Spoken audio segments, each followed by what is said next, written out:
Good morning dear student, सभी को राधे राधे, जय श्री कृष्णा। आप सभी का साइंस टुडे क्लासेस में हार्दिक स्वागत, हार्दिक अभिनंदन। मैं आपको 12th क्लास की रसायन विज्ञान पढ़ा रहा हूँ। आप मेरे चैनल को सब्सक्राइब कीजिए, शेयर कीजिए, लाइक कीजिए, ठीक है, अगर पसंद आए तो। ठीक है, इधर आप देखिए, हम पहला चैप्टर पढ़ रहे हैं जो NCERT 12th बोर्ड है उसका हम पहला चैप्टर पढ़ रहे हैं, सॉलिड स्टेट, ठोस अवस्था हम पढ़ रहे हैं। ठीक है, और इसके अंदर मैंने आज एक नया टॉपिक चालू किया है, ठोसों में अपूर्णताएं या ठोसों में अशुद्धियां, अर्थात इनपरफेक्शन और डिफेक्ट्स इन सॉलिड। हम क्या पढ़ रहे हैं? ठोसों में अपूर्णताएं या ठोसों में अशुद्धियां पढ़ रहे हैं, इनपरफेक्शन और डिफेक्ट्स इन सॉलिड।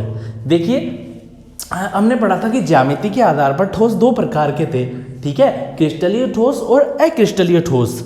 क्रिस्टलीय ठोसों को वास्तविक ठोस कहा गया था क्योंकि वह वास्तविक ठोस होते हैं और उनकी ज्यामिति बिल्कुल क्या होती है? निश्चित होती है। लेकिन डियर स्टूडेंट्स, इस दुनिया में कोई भी ऐसा सॉलिड नहीं है जो पूरी तरह से क्या हो, पूरी तरह से त्रुटि रहित हो। दुनिया का आप शुद्ध से शुद्ध ठोस भी ले आओगे ना तो उसमें भी कुछ ना कुछ अशुद्धि या त्रुटियां पाई जाएगी, और उसी के बारे में आज हम पढ़ेंगे कि ठोसों में अशुद्धियां या त्रुटियां किसे कहते हैं और ये कितने प्रकार की होती है। ठीक है, तो मेरे साथ बने रहिए और वीडियो को पूरा अंत तक देखिए। देखिए, हम पढ़ रहे हैं ठोसों के अंदर अपूर्णताएं। इधर आप देखिए, एक इंपॉर्टेंट बात मैं यहां पर लिखने जा रहा हूं, ऐसा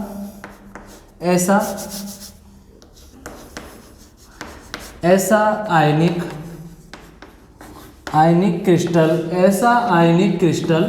ऐसा आयनिक क्रिस्टल जिसमें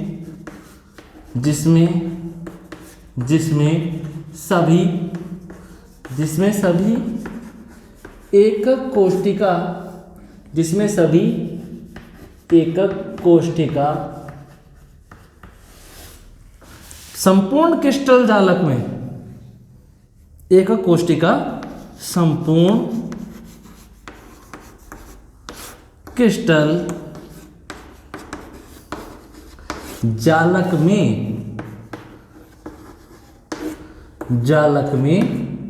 ठीक है, ऐसा आयनिक क्रिस्टल जिसमें सभी एकक कोष्ठिका संपूर्ण क्रिस्टल जालक में एक समान बिंदु युक्त हो, एक समान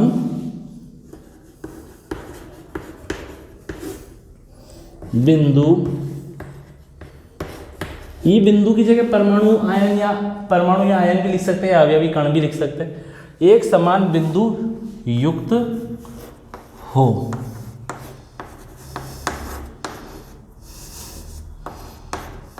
ऐसा क्रिस्टल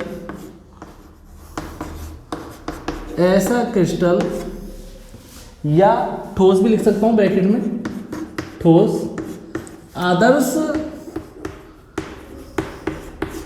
क्रिस्टल कहलाता है।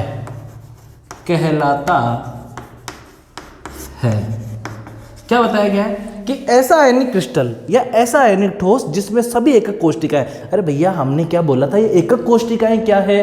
किसी भी देखो, क्रिस्टलीय ठोस होते हैं वास्तविक ठोस, और क्रिस्टलीय ठोस पाए जाते हैं जालक के रूप में। किसके रूप में पाए जाते हैं? क्रिस्टलीय ठोस जालक के रूप में पाए जाते हैं। और जो क्रिस्टल जालक का जो सबसे छोटा भाग है, जिसकी अगर तीनों विमाओं में पुनरावृत्ति की जाए तो वापस क्रिस्टल जालक का निर्माण हो जाता है, उसी सबसे छोटे भाग को क्या बोलते हैं? एकक कोष्ठिका कहते हैं। तो ऐसा आयनिक क्रिस्टल जिसमें सभी एकक कोष्ठिका पूरे क्रिस्टल में, संपूर्ण क्रिस्टल जालक में एक समान बिंदु युक्त हो, ऐसा क्रिस्टल क्या कहलाएगा?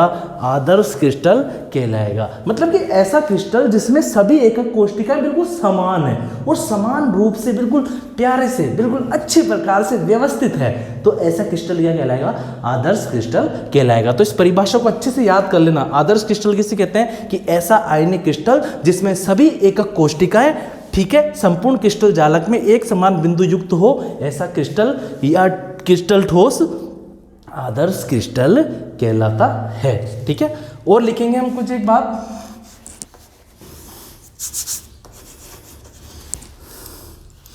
ऐसा ऐसा आदर्श क्रिस्टल, ऐसा आदर्श क्रिस्टल परम शून्य, ऐसा आदर्श क्रिस्टल परम शून्य ताप पर पाया जाता है। परम शून्य ताप कितना होता है ये? 0 केल्विन हो सकता है, या क्या लिख सकते हैं -273.15 डिग्री सेल्सियस माइनस में। ऐसा आदर्श क्रिस्टल परम शून्य ताप पर पाया जाता है।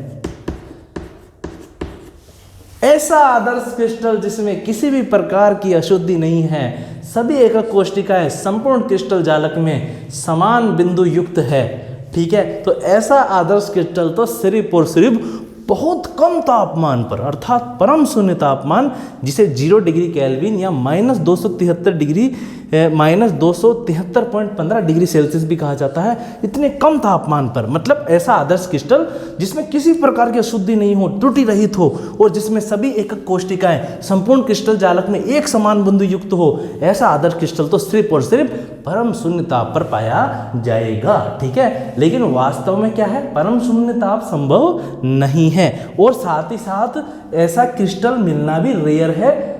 ठीक है, ऐसा आदर्श क्रिस्टल मिलना भी रेयर है, पाया ही नहीं जाता। ये तो परिकल्पनाएं हैं। क्या है? ये तो केवल परिकल्पना है कि इतने कम तापमान पर कोई क्रिस्टल आदर्श क्रिस्टल के समान व्यवहार करता है। ठीक है, तो आगे हम क्या लिखेंगे?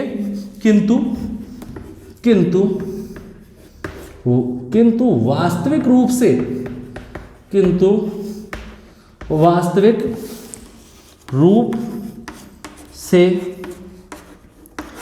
कोई भी क्रिस्टल, परंतु या किंतु वास्तविक रूप से कोई भी क्रिस्टल आदर्श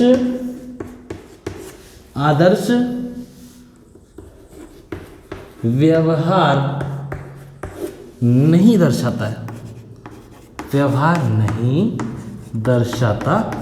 है, परंतु या किंतु वास्तविक रूप से कोई भी क्रिस्टल आदर्श व्यवहार नहीं दर्शाता है। आदर्श क्रिस्टल मिलने की संभावना बहुत रेयर है, नहीं मिलेगा। ठीक है ना?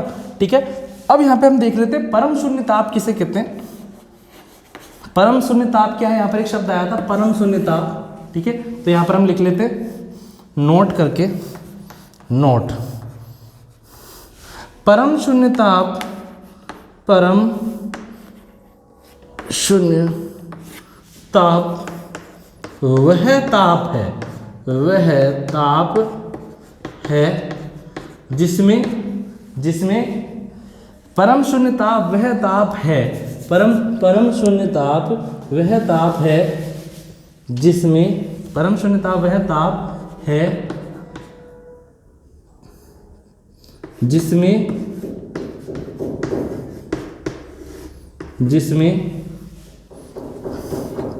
आदर्श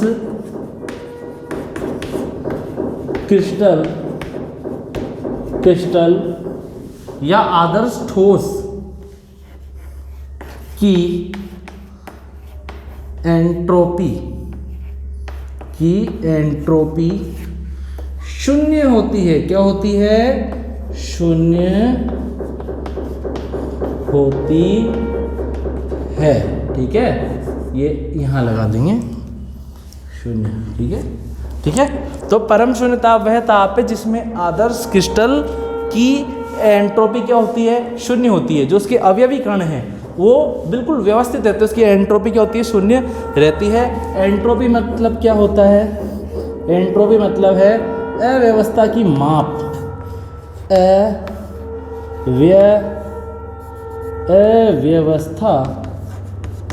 अव्यवस्था की माप को ही एंट्रोपी कहते हैं। ठीक है, तो परम शून्य ताप वह ताप है जिस पर किसी आदर्श क्रिस्टल की एंट्रोपी शून्य होती है। उसके अवयवी कणों की जो अपन बोल सकते हैं जो अव्यवस्था है वो बिल्कुल शून्य हो गई, बिल्कुल व्यवस्थित रहेंगे अवयवी कण, बिल्कुल यूं। ठीक है, हम तो शोर शराबा नहीं करेंगे, ठोस को नहीं बिगड़ने देंगे। ठीक है, तो परम शून्य ताप वह ताप है जिसमें आदर्श क्रिस्टल की एंट्रोपी शून्य होती है। मतलब कि एंट्रोपी मतलब क्या है? अव्यवस्था की माप है। मतलब कि इतना कम तापमान है, इतना कम तापमान है कि किसी क्रिस्टल के सभी अवयवी कण बिल्कुल व्यवस्थित हो जाते हैं। यूँ सावधान, बिल्कुल क्या हो जाते हैं? व्यवस्थित हो जाते हैं, बिल्कुल स्थिर हो जाते हैं, उनमें बिल्कुल भी अव्यवस्था नहीं होती है। मतलब कि उनकी एंट्रोपी क्या हो जाती है? शून्य हो जाती है।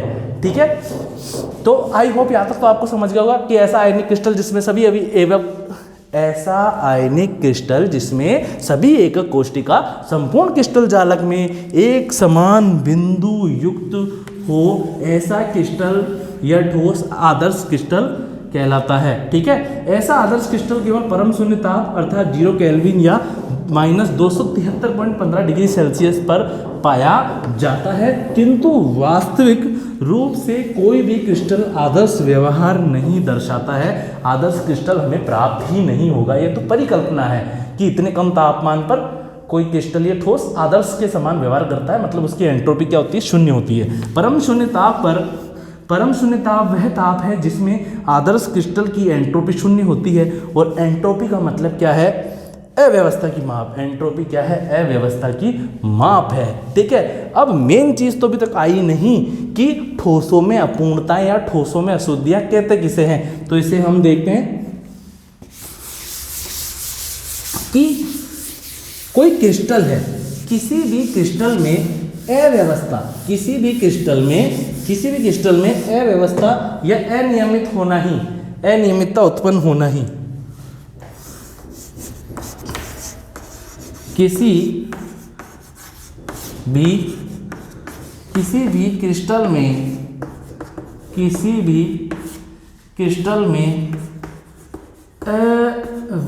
अव्यवस्था, किसी भी क्रिस्टल में अव्यवस्था या अनियमितता, अव्यवस्था या अनियमितता उत्पन्न, अनियमितता का पाया जाना, नियमितता का पाया जाना ही ठोसों में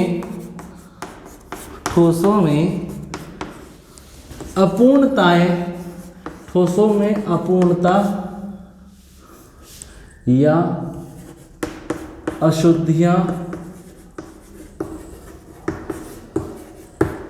या त्रुटियां कहलाता है। क्या कहलाता है? त्रुटियां कहलाता है। ठीक है, कि कोई क्रिस्टल है और उस क्रिस्टल में अगर अव्यवस्था पाई जा रही है, किसी भी क्रिस्टल में अव्यवस्था या अनियमितता का पाया जाना ही क्या कहलाता है? ठोसों में अपूर्णता या अशुद्धियां कहलाती है। ठीक है भैया, एक क्लास में आप बैठे हैं, आप किसी कोचिंग इंस्टीट्यूट में पढ़ने जाते हैं, आपने देखा होगा सभी बच्चे बिल्कुल मन लगाकर एक के पीछे एक लाइन बनाकर बैठे रहते हैं और मन लगा के पढ़ते हैं। अपन क्या कह सकते हैं? क्लास की एंट्रोपी शून्य है। क्या है? क्लास की एंट्रोपी शून्य है, बिल्कुल व्यवस्थित है, अव्यवस्था बिल्कुल 0 है वहाँ पर, बल्कि व्यवस्था 100% है, ये कह सकते हैं हम। ठीक है, तो किसी भी क्रिस्टल में, लेकिन अगर वहाँ पे क्या हो जाए, बच्चे इधर उधर भागने लग जाए, कोई चिप्स खा रहा निकाल के, कोई बिस्कुट खा रहा निकाल के, कोई गप्पे मार रहा है आगे पीछे देख के, तो अपन बोल देंगे क्लास की एंट्रोपी बढ़ गई, अव्यवस्था बढ़ गई, त्रुटि उत्पन्न हो गई क्लास के अंदर। तो ये क्या बोल रहा है कि किसी भी क्रिस्टल में अव्यवस्था या अनियमितता का पाया जाना ही ठोसों में अपूर्णता, अशुद्धियां या त्रुटियां कहलाता है। ठीक है, जो ठोसों के अंदर जो अपूर्णता, अशुद्धियां या जो त्रुटियां होती है, ये 2 प्रकार की होती है। कितने प्रकार की होती है? 2 प्रकार की होती है, इलेक्ट्रॉनिक त्रुटियां और दूसरा प्रकार है बिंदु या परमाणविक त्रुटियां। ठीक है, ठोसों में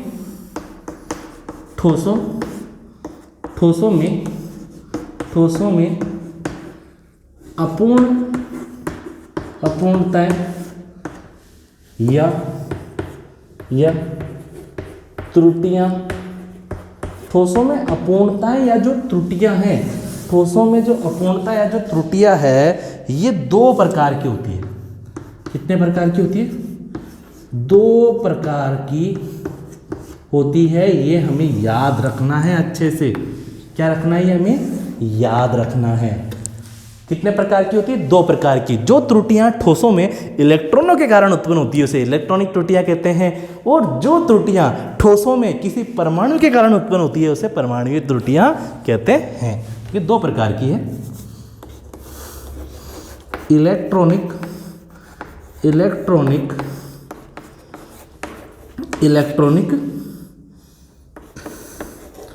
त्रुटियां यह इलेक्ट्रॉन से संबंधित होती है। शॉर्ट में लिख रहा हूं, इलेक्ट्रॉन से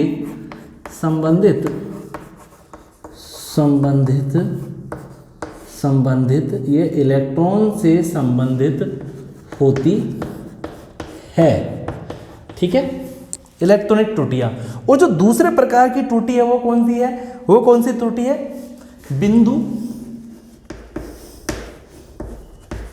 बिंदु या परमाणविक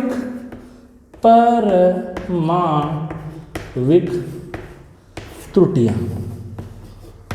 बिंदु या परमाणविक त्रुटियां। और जो ये त्रुटियां हैं ये किसके कारण उत्पन्न होती है? ये त्रुटियां या अशुद्धियां या अपूर्णताएं उत्पन्न होती है परमाणु के कारण। अब मोस्ट वेरी इंपॉर्टेंट एक परिभाषा लिखाने जा रहा हूं। सबसे पहले हम क्या स्टार्ट करेंगे? सबसे पहले हम स्टार्ट करेंगे इलेक्ट्रॉनिक त्रुटियों को हम विस्तार पूर्वक पढ़ेंगे। ठीक है, फिर हम पढ़ेंगे बिंदु या परमाणुीय त्रुटियों को। ठीक है, तो यहाँ पर आई होप जो आज मैंने आपको पढ़ाया वो आपको समझ में आया होगा। आप चैनल को सब्सक्राइब कीजिए ताकि आपको नए वीडियो का नोटिफिकेशन प्राप्त हो सके। ठीक है, मेरे साथ बने रहिए, केमिस्ट्री को एंजॉय कीजिए। नेक्स्ट क्लास के अंदर हम पढ़ेंगे इलेक्ट्रॉनिक त्रुटियों के बारे में। सभी को राधे राधे, जय श्री कृष्ण।